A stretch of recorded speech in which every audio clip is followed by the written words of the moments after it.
Hello friends. Today, I want to talk about something that might surprise some of you: why monarchies still exist in the modern world. Now, in a time where democracy seems to be the gold standard of governance, it might seem odd that countries continue to hold on to their kings, queens, princes, and princesses. But when we look closer, the reasons become clear. Monarchies have not only survived but, in some cases, thrived by adapting to modern society while maintaining their historical roots. Let's start with historical continuity and national identity. Monarchies often serve as living symbols of a country's history. Think of the British royal family, whose lineage stretches back over 1,000 years.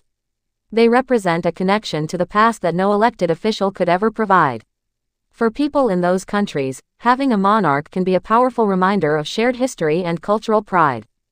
But it's not just about history. Monarchs also serve as symbolic, nonpartisan figures.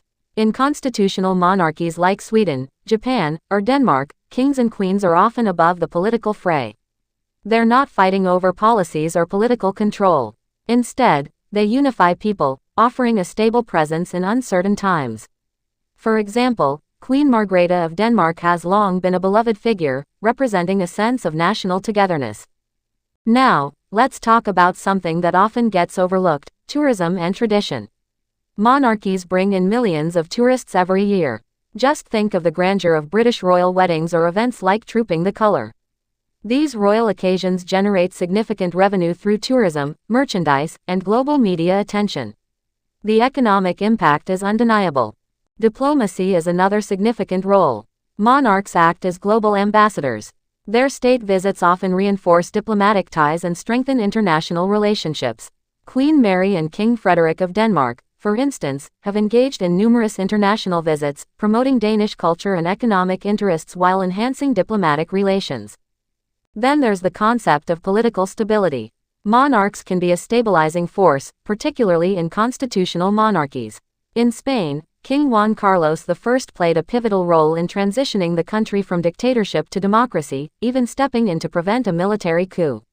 In moments of political crisis, having a neutral, respected figure can provide reassurance and continuity. And let's not forget their contributions to society. Many royals dedicate themselves to charitable work. Through foundations and patronages, they shine a light on causes that may otherwise be overlooked. Queen Mary of Denmark, for example, has used her platform to champion health, social issues, and the welfare of children. Their influence often drives public engagement and financial support for these causes. Finally, public support remains a critical factor. Monarchies in countries like the UK, Denmark, and Sweden enjoy significant public approval. People often see the monarchy as a cherished institution, a symbol of national pride that stands above the shifting winds of politics. As long as the people continue to support their royal families, the institution remains firmly in place. In conclusion, monarchies survive in the modern world not because they hold absolute power, but because they offer something unique.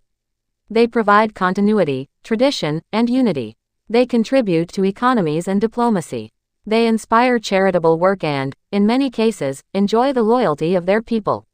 Monarchies have evolved, finding their place within democratic societies, and as long as they continue to adapt, they are likely to remain a lasting part of our world.